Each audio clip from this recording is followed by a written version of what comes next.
the thing that's fun to measure is when people say, I saw your video. And when they say they saw our video, the close rate is anywhere from like 95 to 100%. Wow. Almost everybody that watches a video just signs. Did you hear that? 95% or more when they watch a video close. You're listening to the Endless Customers podcast, brought to you by the team at Impact. Endless Customers is the proven system to become the most known and trusted brand in your market. If you want to start to learn the principles of Endless Customers and how you can implement them in your business, pick up a copy of Endless Customers, a national bestseller wherever books are sold. Ready to start implementing Endless Customers in your business? Talk to Impact about how our coaching program can help you implement Endless Customers to success. And if you want to experience Endless Customers in person, do not miss our upcoming conference, Endless Customers Live in Hartford, October 5th through the 7th, 2026. Registration is now open. And now, onto the show. Here's your host, Alex Winter. Today's episode is about what happens when a company decides to stop avoiding pricing conversations and instead tackles them head on. I'm joined by David Cook, owner of D'Franco Painting and Wallpaper. If you've ever compared quotes for a home project, you know how confusing pricing can become. One contractor might quote a few $1,000, while another comes in dramatically higher for what sounds like the exact same job. That gap creates tension for homeowners and difficult conversations for contractors. Instead of trying to sidestep those moments, David has leaned into them. Through transparent content, real case studies, and even public responses for negative reviews, he focuses on educating buyers about what actually goes into the work and why prices can vary so much. In this episode, we talk about how he approaches conversations when his company is the more expensive option, how he turns skepticism into education, and what impact that transparency has had on his sales process and the trust he builds with his customers. David, welcome to the show. I'm excited to be talking with you. How are you? Yeah, doing good. Blessed for sure. Good health, great family, and we're grateful to have the opportunity to come here and share part of our journey with Impact Endless Customers. So thanks for the opportunity. Absolutely, that's amazing to hear. I hear blessings are important. Family's important. I'm in the same boat here. And where are you calling out of today? Just out of curiosity, so that our viewers and listeners know. Yeah, we are in the northwest suburbs of Chicago, so Huntley, Illinois, for people that know it. So almost in between Rockford, Illinois, and downtown Chicago. We're about halfway between both. Excellent. And before we get into the topic, we got a lot to talk about today. I can't wait to hear about your journey and your story with Endless Customers. But before we do that, can you set the stage for everybody and just let people know a little bit about yourself and about DeFranco and the company and just what you guys do? Yeah, so we are a painting and wallpaper contractor, interior, exterior, residential, commercial. So we're not a huge company. We're second year in a row at that million mark, so that's kind of fun. Still has its own challenges, but we've just been ever since I heard Marcus on the sales line back, I don't know, 15 years ago or more, I always got hooked on the they ask you answer, and that philosophy. Oh, wow. So it's always been a way of, how we're doing marketing. So I've never really had a marketing agency or people, anything doing that. It's all been kind of in-house. And that's definitely the favorite part of my job as the owner. So looking forward to making it almost a full-time thing, but, just answering the questions. And I don't know, I find a lot of fun and almost like fishing, like Marcus said, almost like fishing, trying to find the right words in order to connect with people. So, how we can help people enjoy the process of all they do. That's kind of what we're about. So blessed to have my wife working with me as an office manager. And then we have about anywhere between 6 to 8 people right now. And then the goal is to have 10 crews by, probably early spring and hit some bigger numbers this year. Wow. So it sounds like you're growing and have a lot of plans for continued growth into the year and into the future. That's the hope. We don't really, I know I've played with paid ads, but I don't know, I'm always disappointed with it. So trying to figure out, how do you scale organically is always an interesting challenge. And so we're just kind of leaning into, if we've gotten this far by doing like 3 or 4 posts a week. So that was Vin's challenge to me last spring, right before Impact, is if you're able to get, 1 million plus in organic posts, if you do a couple times a week, what happens if you do it every day? So since last year, we've been doing YouTubes every day. So now we're moving into, okay, which ones work, time wise, and kind of doubling down on that now. So getting even more specific on the questions for people in our area. Excellent. That's amazing to hear. And you're talking about Vin Gaeta. He's a coach here. And head of web strategy and just does, he's kind of a jack of all trades. He does so much and is very knowledgeable. But I'm curious, as a business owner, doing what you do, you're in the home services industry, wallpaper and interior design and things like that. Did you ever think you'd be getting into the marketing side of the equation? Did you ever think that that was going to be part of your responsibilities? And did you like know as you were starting to scale the company that it was going to be such an important and integral part of continuing to scale and grow the business? I think most people underestimate it. I know I completely underestimated. I just figured, people will be there, people will find us. I almost like that ostrich, head in the sand type thing that it'll just happen. Right. And it definitely does not just happen. So the more I do it, the more I do like it. Some parts of it I'm not a fan of. So I have my vision for what, like the website, how I want it to go and flow and all that stuff, but I hate doing it. So we're in that position. Actually, I posted an impact last week because Vin and I can't remember the other guy, we did a couple of calls here and there, and they keep pushing me to hire a content person. So after doing things the dumb way, I finally have relented, and we have a ad up now for a content manager. Well, that's exciting. That's great to Yeah, hear. I'm Yeah. looking forward to that. That's something that I hear pretty often is that you try to do as an owner, you wear a lot of hats. You're trying to do all these things, and some of them maybe you like, some of them maybe are a little bit more of a struggle or you don't like. And it's important to find people and bring people in that can help you in those moments. And like I was saying, I've heard that people have tried it and it didn't work out so great. And then after you try it, you go like, hey, I need some help. And I'm curious too, you'd mentioned Impact. So you're talking about Impact Plus and the community that we have in Impact Plus, right? That's correct. Yeah. So tell me a little bit about that. Why are you part of the community and how has that helped you? Obviously you're looking for a content manager now, but why is that valuable to you as a business owner? When they first brought that out, I think it's been 2 years, I think I've been in it now. Um, so at first it was a no-brainer because, people always have the classes or the online classes and, you get to see it, but you never get access to it again. So you can watch it one or two times or you watch it live and then it's done. So if you didn't take good notes, you're kind of SOL unless someone does a YouTube video on it later on.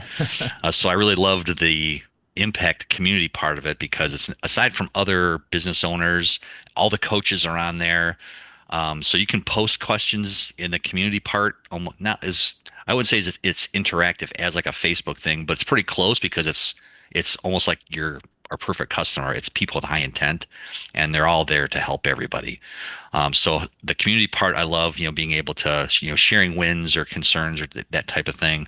But I love the education part. So all the stuff that Vin does with the website, there's all segments on website and what that looks like. Marcus has the whole thing with assignment selling, all the ABC steps on that. So I haven't by far digested it all, but that's the best part about it is it keeps changing and updating. So I hope I never do. I hope that there's always that, oh, now there's all this, now there's this to keep going. So I really enjoyed that part of it because you can, you know, I think everyone in Impact, I think, Marcus has really built a great team of people that really want everyone to succeed. And I think it comes through in every course and every part of that Impact Plus community. Wow. Well, we appreciate you saying that. And that's our goal. We really, the industry is forever changing. So there's always new tools, especially with AI, there's all this new tech coming out, and we really try to help keep everybody on the leading edge of what's emerging and how to leverage it to your advantage, because you're right, it's always evolving and you got to stay on top of it. And I think I don't think you ever fully master it because you have to continue to learn and continue to grow. So I love that mentality and hearing that. Yeah. All right. So I want to get into, you've been mentioning Vin a little bit here. You've been talking about your website. Can we talk a little bit about trust and transparency? Because you've really leaned into that as an organization. And can we specifically talk about pricing? Because I feel like it can be a pretty uncomfortable thing to talk about in your industry. It scares people away. When you're doing home renovations or anything like that, it's usually high ticket items. It's expensive. So can we just talk a little bit about why you chose to be transparent and to put pricing on your site and how that really affected your business? I honestly did it just out of a source of trust, between, the last year, the Endless Customer Impact Live, and then just between the book. And I just leaned into it from the matter of, I don't have the money to hire a marketing person or marketing agency. So what can we do? So, selling 7 and top 5, just leaning into that's what everyone asks. So, once we get into that assignment selling part, it makes life a lot, it's made a life a lot easier in a lot of ways. Um, but just do what others aren't, as soon as he said that, do what others aren't willing to do, it just resonated. Um, just Nice. being willing to put yourself out there like that, because we want people to know who we are. And the only way that happens is if we're completely open and transparent. So I'd rather have people see our content ahead of time and decide it's not a right fit than me, you know, trying to convince them or trying selling, trying to, or wasting the time, to go out there and back and find out we're not a fit.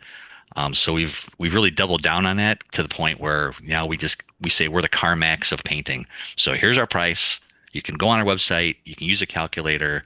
You can look at the videos. You can go on the blog posts. You can find out almost everything there is to know about us with through YouTube or our website, one of the two, or in both. So we just really want to make sure that we instill confidence for homeowners so they make the right decision, not making a decision out of, there's a storm and it blew your roof off and you picked the wrong person because they were there. We want them to make the right decisions because it's the right fit for them. Yeah. Yeah. No, building trust is so instrumental and important. And that's like the root of what Endless Customers is all about. And it sounds like you're practicing that, and the value match definitely lines up with who you are and how you run your business. So that's cool to hear. It's got me thinking, or my next question, I guess, for you, were you always doing this, or what was it like before you started implementing this Endless Customer system? And after you went to Endless Customers Live, you read the book, you started really implementing it. But were you always doing it that way, or were you one of those guys beforehand that was just trying to convince everybody, and like you get on a sales call and you're like, I'm going to win them over and I'm going to convert them? Like, was that how it was before you started doing this? Or I'm just curious if you could paint that picture for us. I'll call a lot of ambulance chasing. Yeah. You're on the job site, so you don't have the office staff for us. You're on the job site, people call you, so you're excited, for that opportunity or that customer to do something. So you make the time to go out there and then asking no questions, no framework of what they're looking for, except for they called you somehow, so they know who you are, assuming that since they called, then they want to do business with us. But at the same time, I know when I'm calling people, I'm calling multiple people and get information, but I didn't put those same glasses on how other people are looking at us. Mm-hmm. So a lot of, I don't know, rose-colored glasses, in a lot of senses, just trying to, that's okay. They're going to hire us because we're so awesome. And, then you get there and, well, what's a good word for it? Um, you know, not top of funnel customers, that whole thing, they got the Ferrari vision with the Yugo budget. And, where I'm not a Ferrari, but it's just you're looking to get something done. And when you tell them, a gallon of paint is now $70 a gallon. And then it's my day, I only paid $13.50. Well, it's not 1960 anymore. It's not 1350. And so, getting people in touch with what the real cost to do things now is probably the biggest challenge that we have. Post COVID has been, I don't know, man, talk about a shift in so many different ways, just with job costing and trying to educate people. State of Illinois, it doesn't matter, where we're at. It doesn't matter if you had employees or not. Everybody is paying for, the unemployment that everyone got those checks. Well, we're all paying for it now. And now you're paying for it as a customer. Yeah. I don't like it, but someone's got to. And all those little things get hidden and people don't want to talk about it. So I know we're not the highest, I know we're not the lowest, but it's kind of what you're looking for. We're not for everybody, but we just want to, again, find the right customers, that want to work with us. Yeah, no, that makes total sense. And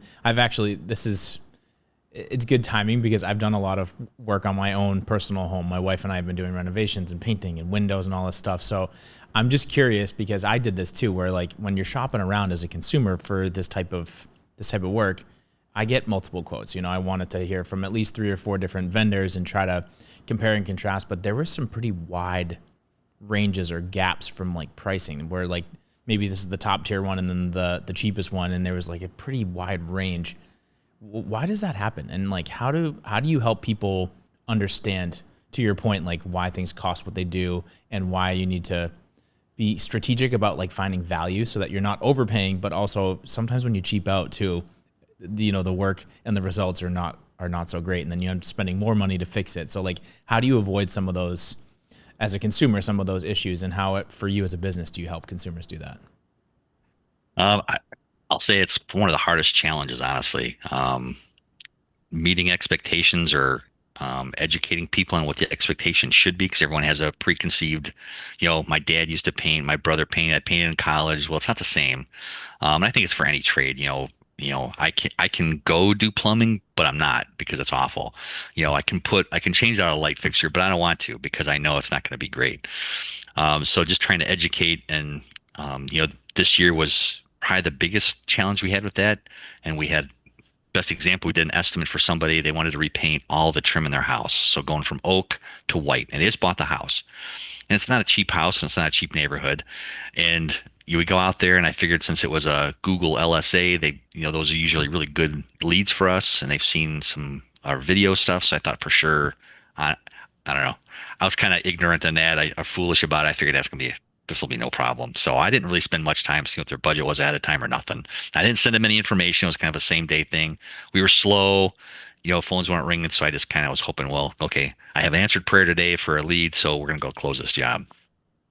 So I got there, presented, everything that we had to do and showing them on the iPad what the cost was. And, just that look that of like, it's deer in the headlights, like, oh my gosh. And how do you soften that blow? I really can't because I didn't warm them up in any way. I didn't give them any information.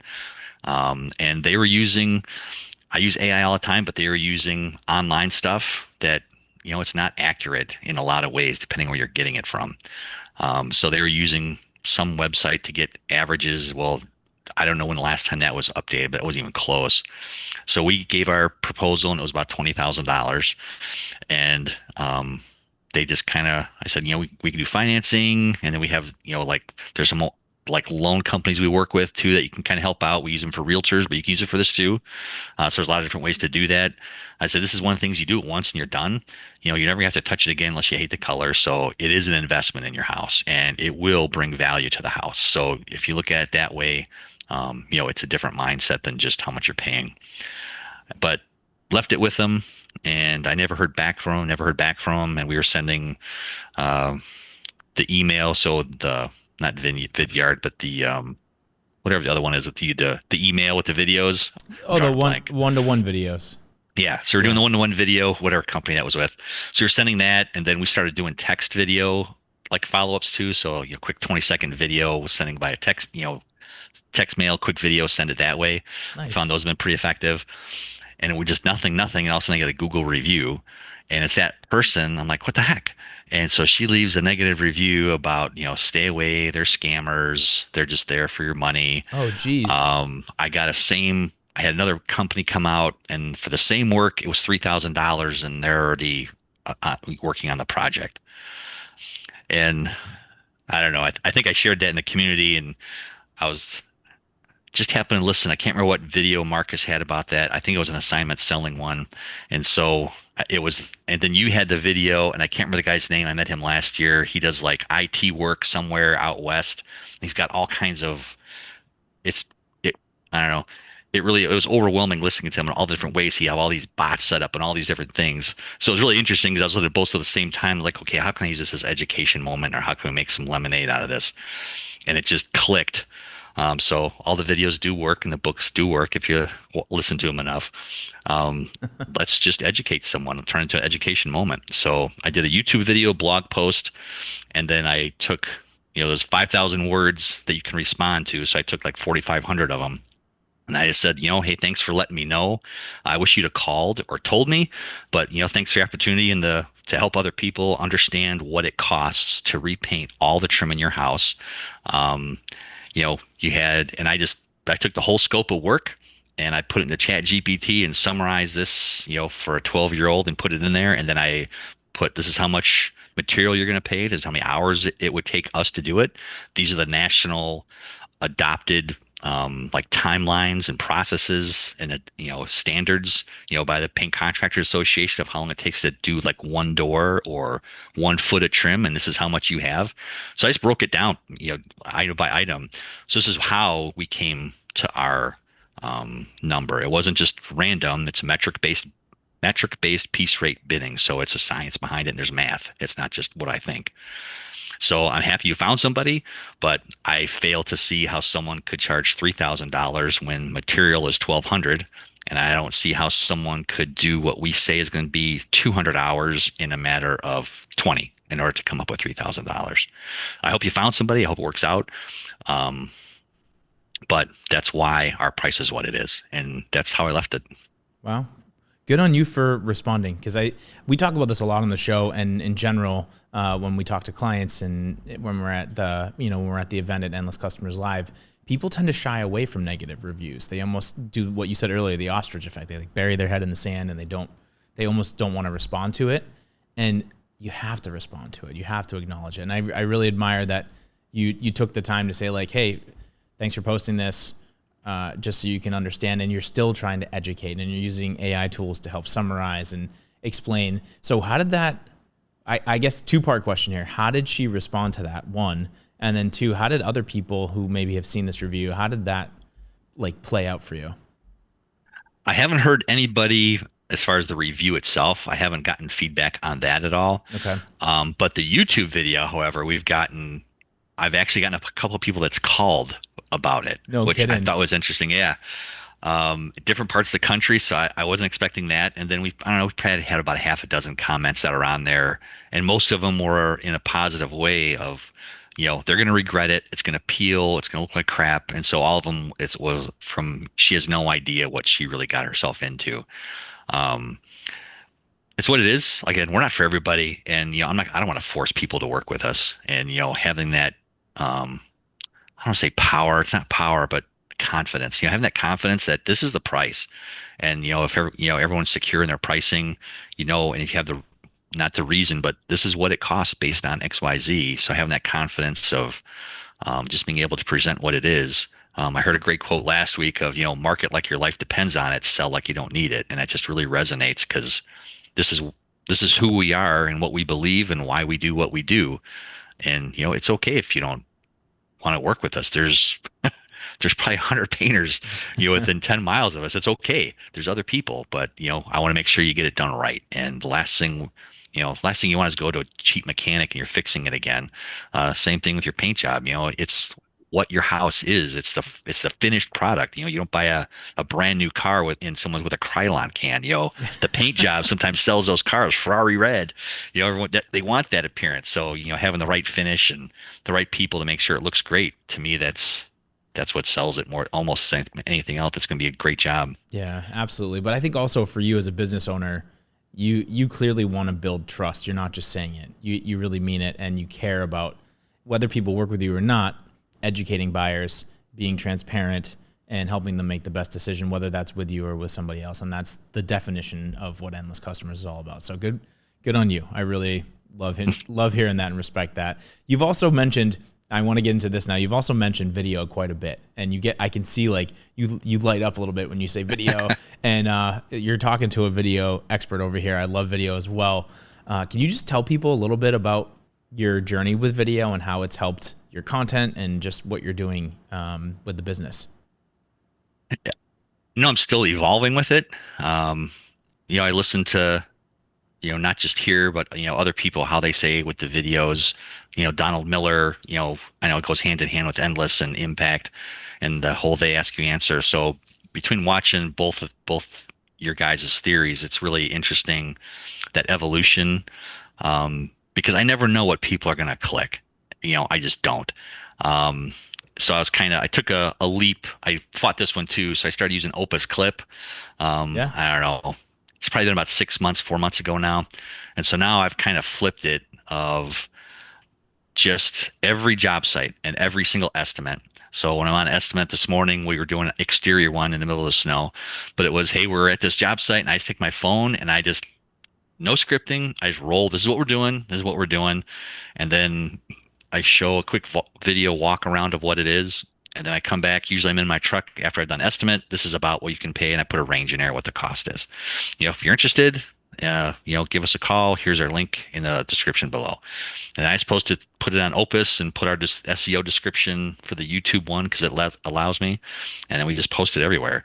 So that's been my latest version. If it'll work, I have no idea. It just seems like a natural flow of what we're doing. They can see it and what the cost is to, eliminate those questions and build trust, but eliminate questions. People always have questions. Yeah. So whatever questions we can think of, that becomes the video, and then taking whatever that video is, and then I've been using the endless customer GPTs, and then I did cheat. You can call it cheating. So I took and downloaded all the PDFs of Marcus and Donald Miller, the books, and I created a GPT.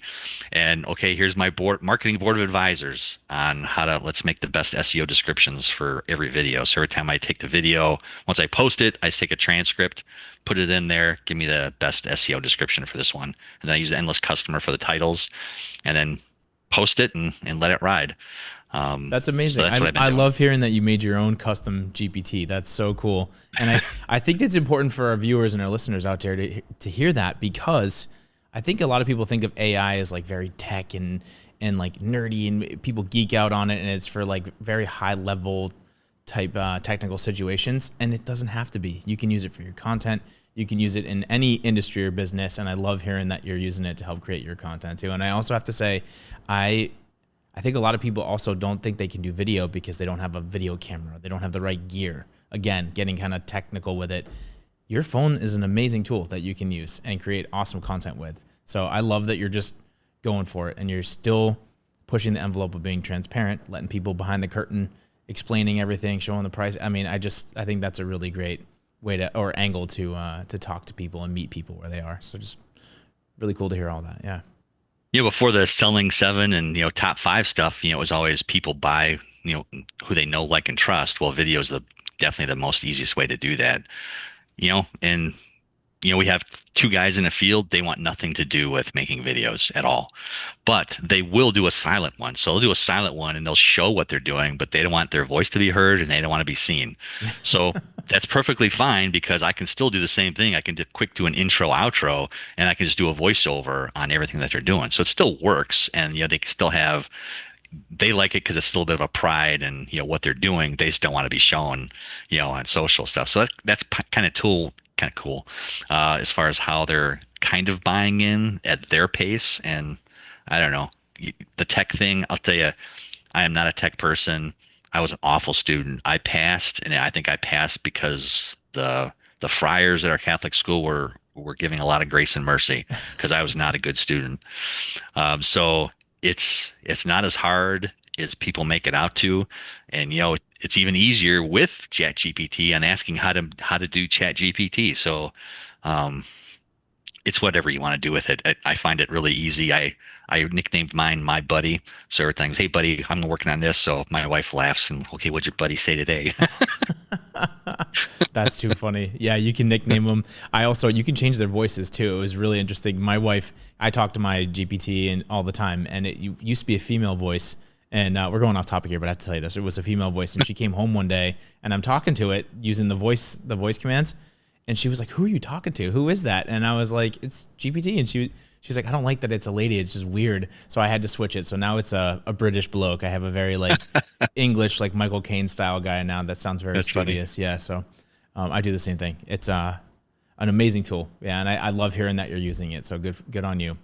All right, so I'm curious. I wanna paint the picture for everybody here, right? So when did you start or like first hear about endless customers? Previously, they ask you answer, and how has that since you started implementing it? Because you've definitely embraced the system. You're on the journey. You're part of the Impact Plus community. How has that shaped your business over like from when you started to now? Like, can you just give us maybe some results or how it's affected sales, or just paint a little bit of a picture for people out there listening? Well, I came first. It was, like I said, Marcus on the sales line. He was on a Contractor podcast I was listening to, Wow. and he was sharing that. And so then I just started listening to the sales line stuff. And so he'd always, send me an email and answer questions. So I sent an email. Sure enough, he answered my questions on a podcast. I thought that was really cool. And then had I think it was a sales line handbook. It was a PDF you could download. So I downloaded it. I still have it in my drawer, and it's full of post-it notes and still underlined all kinds of stuff. So that kind of started that journey, or that I'll call it appetite for doing things different and better. So this has been a while, because the sales line was was years a while ago. ago. Yeah. Yeah. Wow. So it's, and I'm not doing it to the same extent I am now. I've really pushed it, so I'm doing it now. It's almost an everyday thing. And before it was more of a gimmick thing more than anything else. I did it awful, but at least I did it. But it still was an organic thing. We've always been organic. I hate paying the agency stuff. I did it a couple times, and they were epic failures on both. I don't know. Yeah, we'll leave it at that. Um, so Yeah, but just you learn from those. I know that failure is not anything you want to. Most people are afraid of that and avoid that, but you need to be in that space sometimes in order to learn and to grow. It's the bottom line. yeah, I wouldn't have stuff I learned. Because of the failures, our personal accounts were Facebook or accounts, credit card was hacked. I mean, it was awful Oh in wow. every sense, and that was like whatever. And then finding out, well, it just wasn't good. So doing it ourselves, that we control our own destiny now, and then it's my voice. So and not that, I hope we have other people on our team later, so it's our voice. Right now, it's just us sharing, what we're doing and how we're doing it. So the switch has been traffic, and I know Marcus has shared on it on his personal YouTube pages, but everyone shares the same thing about traffic being down. But even though our overall traffic is down, our leads are up organically. So it doesn't really make sense, but it still works. So the questions people are asking are still being answered, and so they're still finding us. It's just I'm not using kind of ads to do it. They're just organically come across us. So it's really helped. The assignment selling has been big. I'm still kind of playing with that. So, the assignment selling of people book an estimate for interior painting, and immediately they're thrown into a funnel and, hey, please watch these videos before we show up to answer your questions. So I'll have like most frequently asked questions, questions about products, process, and then just a basic pricing page so they can kind of have an idea before we go there. And we do that for all of our services that we do. So they're always changing on how we can do that better. But, the biggest thing has been the selling process. When we're hitting those right people, it helps. So we're still maintaining like 50%, has been our close rate for sales, and our average job size, it's hovering like at $5,000, give or take, which 2 years ago we were like $800. So that's gone up a lot, and we've evolved, the type of jobs we can handle too. So that's helped. But the thing that's fun to measure is when people say, I saw your video. And when they say they saw our video, the close rate is anywhere from like 95 to 100%, almost consistently. Wow. Almost everybody that watches a video just signs. And then That's the newest incredible. one. That's incredible. It's so fun. Anyone out there listening and watching right now, did you hear that? 95% or more when they watch a video close. That's and epic. they're bigger jobs, Wow. which is a really anomaly. You would think maybe for slower jobs, yeah, I could see slower, smaller. I could see for smaller jobs, maybe, but it's working on the bigger jobs is where the friction has been almost eliminated. Where the smaller jobs I have the hardest time with. So now we're kind of like, well, maybe we should stop doing these smaller jobs. If there's this much friction, just stop and go after these bigger ones. So that's what we kind of have evolved to. But the fun thing now is AI. So we've had 3 people call since the first of the year. I found you on ChatGPT. You're the only company that does X, Y, and Z, and that's what I'm looking for. And we've closed every single one of them, and all of them have been monster jobs. And we got a GC yesterday. I'm looking for someone that can handle commercial painting and wallpaper. I got multiple sites, and GPT, you were the only name that came up. That's amazing. So I was like a little kid in a candy store. I turned around to my wife. I'm like, oh my gosh, I can't believe this. That's an ancillary thing people don't realize, but when you do endless customers and you really focus on building trust and being transparent, it works out great with AI because that's what AI is looking for. So if you have this stuff on your website, if pricing's on your website, if you're creating this video content, it's going to help push you to the top. It used to be like Google search that's how you got found, but now people are using AI more than ever. And this system positions you to be in that spot and at the top spot. And it sounds like you got a really great potential lead here because of it. So that's incredible. Yeah, I really hope so. I'm looking forward to doing. Yeah, I hope so too. Seeing what he's sending over. Yeah. So hopefully, maybe in 2 weeks in the Chicago, we'll let you know how that progresses. Sounds good. So curious, what does it look like for the future for you going into the rest of 2026 and beyond? Where do you, as an owner, hope and see your business going and having endless customers in your back pocket? How is that going to take you there? We actually pulled back a little bit this year because last year, even though we did really, really well, we kind of um, numbers didn't quite add up, and so we actually had to hire a different type of accountant, kind of figuring out, well, overall, yeah, it looks good, but there's some stuff hidden, so we kind of had to let go of a couple, not let go, but just reassign different people for different roles. So this first quarter has been kind of me kind of doing everything right now till we get back to a certain point. But now it's okay. Let's put my ego aside. Let's get humble a little bit. There's so many talented and amazing people that can write a blog post based off my video, and I don't have to do that. And there's so many people that can post and take that same thing and put it on Opus and do a better job than I can. And there's so many people that will do a better job of if I want to entertain Facebook ads, of doing that kind of stuff. So kind of, all right, let's focus on what really matters. And what really matters is sales and getting in front of people and customers. And the other stuff is just, I shouldn't say the byproduct, but how we get there and what we're doing, because I don't know, I feel really compelled. We've got a great team, and I feel responsible for them to make sure there's enough work for them year round. And we have our certain, we want to make what we want to make and do certain things. So just trying to lean into hiring the help that's going to help us get to where we want to go. And doing the work with endless customers, they ask, you answer, and going up on that journey, I think is going to have the most value of everything that we can do. And at the end of the day, being trusted and providing value is, I think, the best thing that we can do as any business owner, but especially in services, because it gets such a bad rap. Just making sure people know what they're getting, why, and what that looks like. I think that'll get us over the finish line more than anything else. Yeah, great answer. Great answer. So my last question for you here, this has been an awesome conversation. I really appreciate all your insights and sharing your story. For people out there listening and watching that maybe are hesitant or aren't as transparent as they could be, right? What would you say to motivate them to say what others won't and to embrace a similar mentality to what you have? Be what you want. I'm not, I was gonna say be what you want to be, but it's, if you're taking the time and looking for pricing on everything else, well, people are doing the same thing to you. So, if you want, had a good thought with it, and it's kind of escaped me, but, almost that, if you want, you want people to trust you, you have to be trusting, and you have to put yourself out there to do that. 3 seconds of, I can't, that quote, 3 seconds of incredible courage, to make, impact, so that once you start doing them, it's not that big of a deal. But, just do it. There's no riding a bicycle, you're going to fall, you're going to scuff your knee, you're going to catch your pant leg in the chain, go over the handlebars, land in a blackberry patch and be covered in thorns and thistles. It's going to happen. Not that they happened to me, but sounds very specific, David. So it's going to happen. I'd say enjoy the process, and a friend told me enjoy the suck, just for a little while until you get over that hump.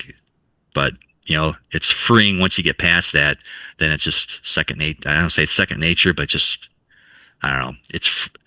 It's freeing in a lot of ways because people know who you are, what you're going to do, how you're going to do it. It really takes so much pressure off that, other companies, paint companies in our area, they look at me like I'm an idiot of there's no way I'm telling people that. That's okay. You don't have to. But at the end of the day, AI is recommending me, not you. And I don't know, at the rate, you keep hearing AI changing and how it's doing it, it's just a matter of time. These paid ads, people spend $10,000 a month for paid ads for painters. Well, there's only so much it can go, and I'm not spending any money on ads, and I'm ranking ahead of these paid companies. Well, like Marcus keeps saying, is it going to go away? Is it getting better or worse? If there's only one way it's going, it's not going to change. So I think it's just kind of get out of your own way, and just have that courage to just take that first step. That's all it takes, is taking that first step. Yeah. Yeah. Thank you for sharing. I totally agree. It may be scary. It may hurt a little bit. You might be in the suck for a little bit, but those are all great opportunities to learn and to grow. And clearly it's working for you. You're ranking number one over people who are paying a lot of money to try to rank number one. And you're doing it organically and honestly and building trust in a really great way. So Bravo to you and the whole team at DeFranco. That's awesome. Yeah, thanks. Yeah. Hopefully, someone can figure out a good way to make it work on Facebook, because find it strange. The same strategy it works for the AI and Google does not work on Facebook on a different audience or something. I'm not 100% sure, but trying to figure out how to navigate what that looks like. It's an interesting thought process and be a fun conversation with somebody to see why is there such a different demographic with that kind of stuff. Yeah. Yeah, we'll have to plug you in. I have some people I could connect you with here on the Impact team that could point you in the right direction. And then I definitely want to have you back on the show. We'll have to follow up and see how things go as you carry on into the future. And I wish you nothing but the best and success for you and for the business and for everybody. So yeah, thank you guys. Appreciate all you guys' contributions and all the stuff that you guys do to help us and make our businesses better in the process too. So thank you guys as well. Absolutely. Awesome. Well, David, it's been great talking to you. And for everybody out there watching and listening, this is Endless Customers. I'm your host, Alex Winter, and we will see you on the next episode.